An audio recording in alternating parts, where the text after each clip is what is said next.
আসসালামু আলাইকুম সুপ্রিয় শিক্ষার্থীরা, আজকে আমরা সিলেট বোর্ড 2024 সালে যে আমাদের আইসিটি পরীক্ষা ছিল সেটা সিকিউ কোশ্চেন নাম্বার আমরা 7 নম্বর প্রশ্ন সলভ করার চেষ্টা করব।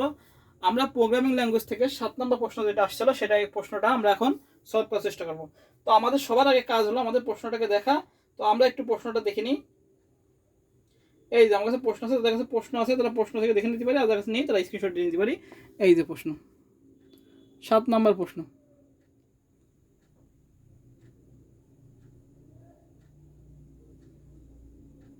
কেন এখন আমি প্রশ্ন পড়ি। আচ্ছা, তবে সিলেট বোর্ড 2024 সালের 7 নম্বর প্রশ্ন আমরা সলভ করতেছি।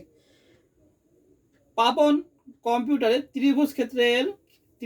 ত্রিভুজের ক্ষেত্রফল নির্ণয়ের প্রোগ্রাম চতুর্থ প্রজন্মের ভাষায় তৈরি করলো। আচ্ছা, পাপন কি করেছে? পাপন হলো ত্রিভুজের যে ক্ষেত্রফল নির্ণয় সেটা প্রোগ্রাম কি করেছে?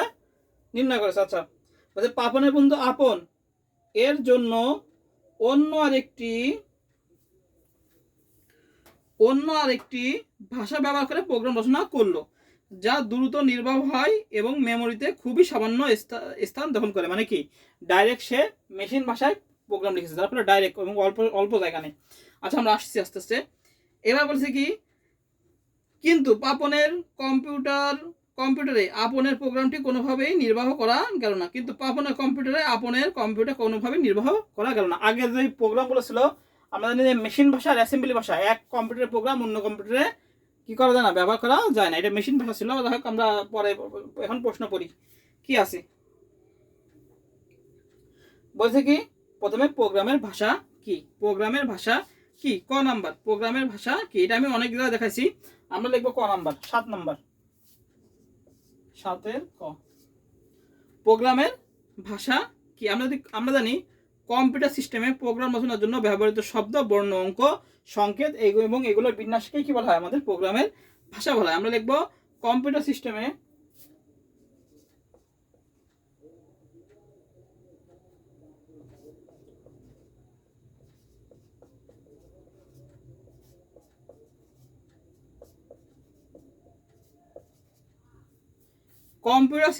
আমরা লিখবো প্রোগ্রাম রচনার জন্য ব্যবহৃত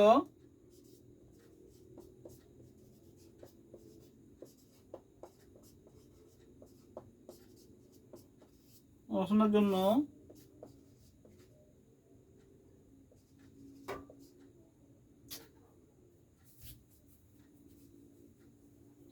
প্রোগ্রাম রচনার জন্য কি হবে? আমাদের ব্যবহৃত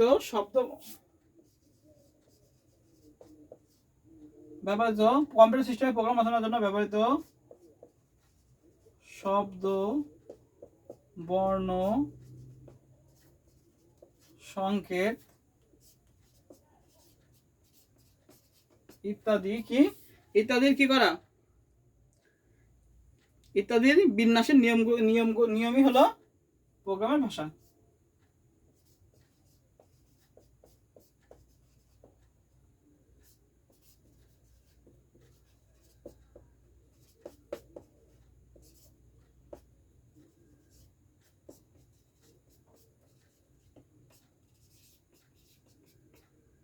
এটা আমি পঞ্চম অধ্যায় প্রথম ক্লাসে আমি অনেকবার লিখে দিছি যে কম্পিউটার সিস্টেমে প্রোগ্রাম রচনার জন্য ব্যবহৃত শব্দ, বর্ণ, সংকেত এগুলোর বিন্যাসের নিয়মই হলো প্রোগ্রামের ভাষা বা প্রোগ্রামিং ল্যাঙ্গুয়েজ, আমরা যেটাই বলি সেটাই। হ্যাঁ, তাহলে আমাদের ক নাম্বার গেল। এবার আসি খ নাম্বার। খ নাম্বার হচ্ছে সি একটি মধ্য স্তরের ভাষা। এটা কিন্তু আমি গত ক্লাসেও দেখা দিচ্ছি যে সি একটি মধ্যম স্তরের ভাষা। এটা ম্যাক্সিমাম কি প্রোগ্রামে অন্য একটা বোর্ডেও আসছে। সি একটি মধ্যস্তরের ভাষা কেন? কারণ কি হয়, এখানে কোড প্রোগ্রাম ব্যবহার করা হয় আর উচ্চ স্তরের ভাষাই ব্যবহার করা হয়। আমরা এটা কিভাবে লিখবো? আমরা লিখবো হলো যেসব ভাষায় একই সাথে বিট পর্যায়ের প্রোগ্রামিং এর মাধ্যমে হার্ডওয়্যার নিয়ন্ত্রণ ও সিস্টেম প্রোগ্রাম এবং কি করা যায়, ব্যবহারকারীদের জন্য উচ্চ স্তরের প্রোগ্রাম রচনা করা যায় তাকে মধ্যম স্তরের ভাষা বলে। অর্থাৎ কি, বিট প্রোগ্রামও ব্যবহার করা হয় আর উচ্চ স্তরের ভাষাও কি করা হয়, ব্যবহার করা হয়। এবার আমরা লিখবো যে সি দিয়ে সহজে উচ্চস্তর ও মধ্যস্তরের ভাষার মধ্যে সমন্বয় সাধন করা যায়, যেহেতু সি একই সাথে বিট পর্যায়ের প্রোগ্রামিং এবং কি করে উচ্চ স্তরের ভাষায় প্রোগ্রাম রচনা করা যায়, তাই সিকে মধ্যস্তরের ভাষা বলা হয়। অর্থাৎ সি ভাষায় কি হয়, আমাদের বিট পর্যায়ে প্রোগ্রামিংও করা যায়, বিট পর্যায়ের প্রোগ্রামিং দিয়ে হার্ডওয়্যার এবং সফটওয়্যারগুলো নিয়ন্ত্রণ করা হয় এবং উচ্চস্তরের ভাষায় প্রোগ্রাম লেখা হয়। এই জন্যই কী করা হয়, এই সমন্বয় সাধন করে বলে দুইটার ভিতরে, এই জন্য সিকে কী বলা হয়, আমাদের মধ্যস্তরের ভাষা। তাহলে সিও গেল। আচ্ছা, এবার আসি গ নাম্বার কি বলেছে, গ নাম্বার বলেছে পাপনের তৈরি প্রোগ্রামটি ফ্লোচার্ট লেখো। আচ্ছা, জাস্ট ফ্লোচার্ট লেখা এই ফ্লোচার্ট দেখাচ্ছে, আমরা ফ্লোচার্টটা লিখে ফেলবো। আচ্ছা, গ নাম্বার, ত্রিভুজের ক্ষেত্রফল দুইভাবে নির্ণয় করা যায়। একটা হলো ত্রিভুজের 3 বাহুর দৈর্ঘ্য দেওয়া আছে, ক্ষেত্রফল নির্ণয় প্রোগ্রাম। একটা ত্রিভুজের ভূমি ও উচ্চতা দেওয়া থাকলে ক্ষেত্রফল নির্ণয় প্রোগ্রাম। এখানে যেহেতু কিছু বলিনি সেহেতু আমরা সহজটা করে দেবো, ভূমি আর উচ্চতা। হ্যাঁ, আমরা গ নাম্বার উত্তর লিখবো। যেহেতু এখানে বলিনি 3 বাহুর প্রোগ্রাম বা কিছু বলিনি, সেহেতু আমরা এই ত্রিভুজের যে ভূমি আর উচ্চতা আছে, হাফ ইন্টু ভূমি করে উচ্চতা, ওটা দিয়ে করে দেবো একবারে ডাইরেক্ট, তাই না? ত্রিভুজ ক্ষেত্র নির্ণয়ের চতুর্থ প্রজন্মের প্রোগ্রাম ভাষা তৈরি করবো, চতুর্থ প্রজন্ম। আচ্ছা, তাহলে আমরা ত্রিভুজ ক্ষেত্র নির্ণয় বলেছে, তাহলে ওটাকে আমরা কি করবো, এটাকে আমরা হাফ ইন্টু ভূমিকোণ উচ্চতা দিয়ে শেষ করে দেবো। আমাদের আরেকটা আছে ত্রিভুজের 3 বাহুর দৈর্ঘ্য দিয়ে থাকলে, ওটা দরকার নেই, যে কোনো একটা করলেই আমাদের হয়ে যাবে। হ্যাঁ, প্রশ্ন। তাহলে আমরা কি লিখবো, পাপনের তৈরি প্রোগ্রামটি হলো ত্রিভুজ ক্ষেত্রের ত্রিভুজের ক্ষেত্রফল নির্ণয়ের প্রোগ্রাম। তাহলে আমরা লিখবো পাপনের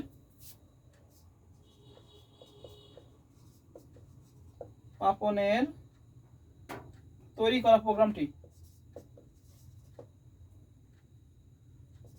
করা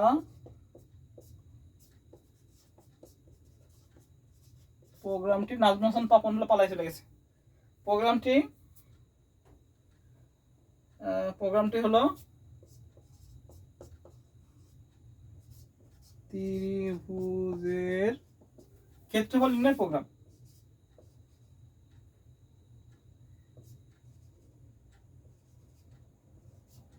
ক্ষেত্রফল নির্ণয়ের প্রোগ্রাম লিখলাম কি, পাপনের তৈরি প্রোগ্রামটি হলো ত্রিভুজের ক্ষেত্রফল নির্ণয়ের প্রোগ্রাম। এবার হচ্ছে ফ্লোচার্ট দেখাচ্ছি। এর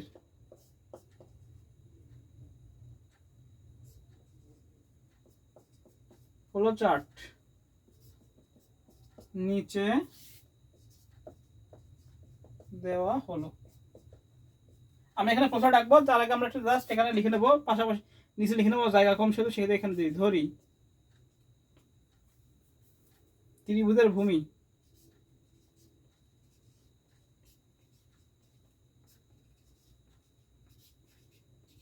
এ, ত্রিভুজের উচ্চতা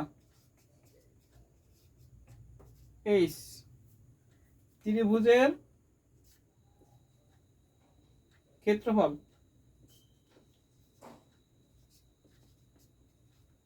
সমান সমান হাফ ইন্টু ভূমি গুণ উচ্চতা। তাহলে এটাকে আমরা এভাবে লিখতে পারি, এ গুণ এইচ ভাগ 2। ঠিক আছে, কিভাবে যায়, যে হাফ ইন্টু ভূমি গুণ উচ্চতা।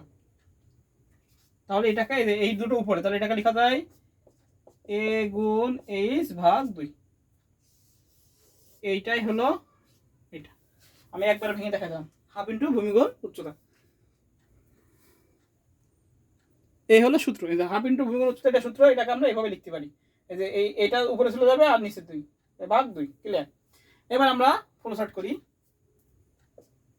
প্রথমে স্টার্ট, আমরা একটু লিখে নেবো। হ্যাঁ, এটা লিখে নেবো, ধরি ত্রিভুজের ভূমি এ, ত্রিভুজের উচ্চতা এইচ, ত্রিভুজের ক্ষেত্রফল সমান সমান এ গুণ এইচ ভাগ 2, এই সূত্র। এটা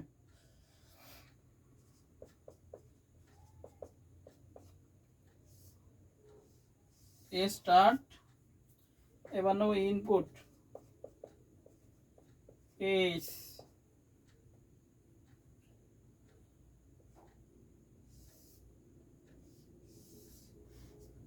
এবার আমরা জানি এরিয়া মানে ক্ষেত্রফল,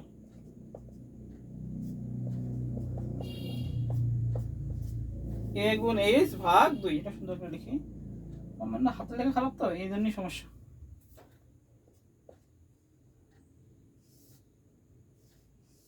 তারপর আমি বলে দিই, চেষ্টা করি। আচ্ছা, এবার আউটপুট,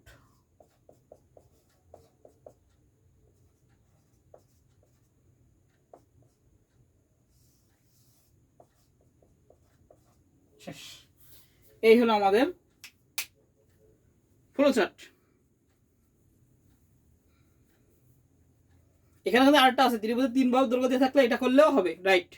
ওইটা করলে কি হবে, ওইটা করলে আমাদের সূত্রটা একরকম যাবে যে a প্লাস বি প্লাস, ওটা আমাদের আগে এস বের করে, এস এর মান বের করা লাগে অর্ধ পরিসীমা a plus B plus C ভাগ 2, তারপর কি বের করা লাগে আমাদের এরিয়া সমান সমান স্কোয়ার এস গুণ এস মাইনাস এ গুণ এস মাইনাস বি গুণ এস মাইনাস সি। এটা আমার আছে, প্রোগ্রামে করা দিয়েছিলাম যে ত্রিভুজের 3 বাহু দৈর্ঘ্য থাকলে ওই ক্লাসটা দেখে নিতে হবে। হ্যাঁ, আর এটাও হবে, এটাও রাইট, যেহেতু এটা সহজ আমি এটা করে দিলাম। আমরা একবার একটু বুঝে নিই, বলেছে যে ফ্লো চার্ট তৈরি করতে, কিসের ফ্লো চার্ট করতে, যে পাপনের যে প্রোগ্রামটি করেছে, এই যে পাপন বলছে পাপনের তৈরি প্রোগ্রামটি ফ্লো চার্ট করতে। তো আমরা দেখো পাপনের তৈরি প্রোগ্রামটি হলো ত্রিভুজ ক্ষেত্রের ক্ষেত্রফল, ত্রিভুজের ক্ষেত্রফল নির্ণয়ের প্রোগ্রাম হলো, এর ফ্লো চার্ট নিচে দেওয়া হলো। এবার আমরা ধরি ত্রিভুজের ভূমি এ, ত্রিভুজের উচ্চতা এইচ, ত্রিভুজের ক্ষেত্রফল এ গুণ এইচ ভাগ 2, এই তিনটা আমরা লিখে নেব। লিখে নিয়ে এবার আমরা শুরু করে দেবো। Start input A H, area সমান সমান আর এ গুণ এইচ ভাগ 2, আউটপুট এরিয়া এবং ইন, শেষ। এই হলো আমাদের গ নাম্বার। আমরা সবাই একটু তুলে নিই, একদম সহজ।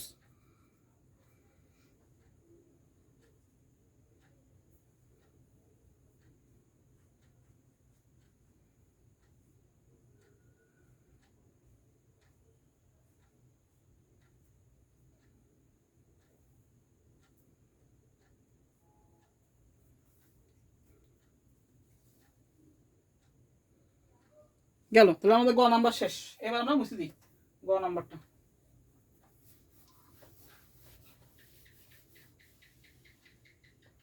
এবার আসি আমরা ঘয়ে,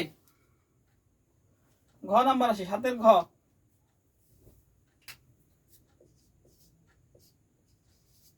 ঘ নাম্বার কি বলছে দেখি। ঘ নাম্বার বলেছে হলো উদ্দীপকে প্রোগ্রামিং ভাষাদের মধ্যে কোনটি ব্যবহার সুবিধাজনক বিশ্লেষণ করবো, মতামত দাও। আচ্ছা আচ্ছা, আমরা লিখি পাপনের পাপনের প্রোগ্রামিং ভাষা, প্রোগ্রামিংটি হলো চতুর্থ প্রজন্মের ভাষা, তাই না? পাপন কি হয়,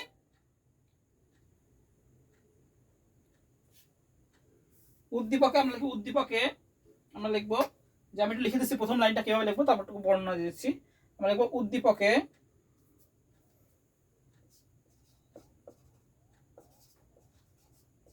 উদ্দীপকে উদ্দীপকে পাপন,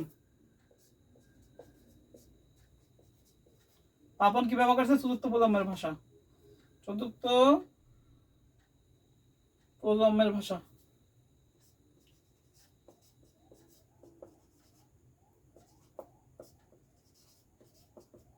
ভাষা ব্যবহার করেছে। আর আপন, আপন কি ব্যবহার করেছে, বলছে দ্রুত নির্বাহ করা যায় এবং বলছে কি যে যে সময় লাগে না, তাহলে আপন কি মেশিন ভাষা ব্যবহার করেছে। আপন মেশিন ভাষা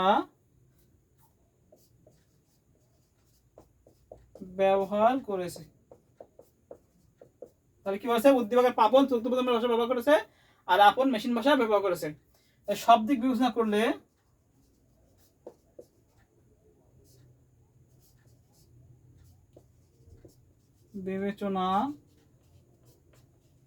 কার ভাষা, আমাদের পাপনের ভাষাই হলো ভালো, কারণ উচ্চস্তরের ভাষা। কি বলছে, কোনটি সুবিধাজনক, আচ্ছা ভারতের মধ্যে কোনটি সুবিধাজনক প্রশ্ন। তাহলে একবার সব দিক বিবেচনা করলে আপনের থেকে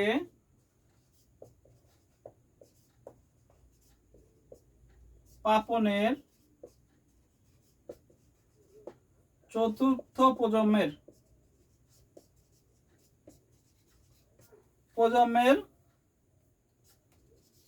ভাষা ব্যবহার সুবিধাজনক।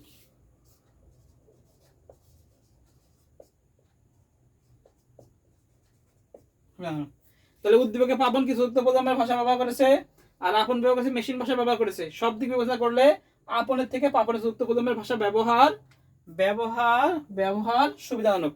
কেন সুবিধাজনক, কারণ মেশিন ভাষা আমরা জানি কি কম্পিউটারের সরাসরি বোধগম্য ভাষাকে মেশিন ভাষা বলে, আর উচ্চস্তরের ভাষা কাকে বলে, এই চতুর্থ প্রজন্মের ভাষাকে কি বলে, যে সহজে বোধগম্য সর্বজনীন ভাষাকে চতুর্থ প্রজন্মের ভাষা বলে। আর চতুর্থ প্রজন্মের ভাষাটা হলো কি, আমাদের কিছু ইংলিশ ল্যাঙ্গুয়েজে লেখা হয়, হ্যাঁ, যা কম্পিউটার বুঝতে না পারলেও এই ভাষাটা সবাই বুঝতে পারে, মানে সবাই লিখতে পারে আর কি। কিন্তু মেশিন ভাষা যেটা আছে 0101 লেখা হয়, এটা লেখা কিন্তু খুব কঠিন। তো আমরা কিভাবে লিখবো, আমরা লিখবো হলো চতুর্থ প্রজন্মের ভাষা কম্পিউটার সরাসরি বুঝতে পারে না, তাই এ ভাষার তুলনা অর্থাৎ চতুর্থ প্রজন্মের ভাষা কম্পিউটার সরাসরি বুঝতে পারে না, তারপরেও কি আমাদের মেশিন ভাষার তুলনায় এই চতুর্থ প্রজন্মের ভাষায় প্রোগ্রাম রচনা করা সুবিধাজনক। ঠিক আছে। আর এই ভাষা চতুর্থ প্রজন্মের ভাষার জন্য আমাদের অনুবাদক প্রোগ্রাম প্রয়োজন হয়, আর মেশিন ভাষার জন্য কি লাগে না, আমাদের অনুবাদক প্রোগ্রামের প্রয়োজন লাগে না।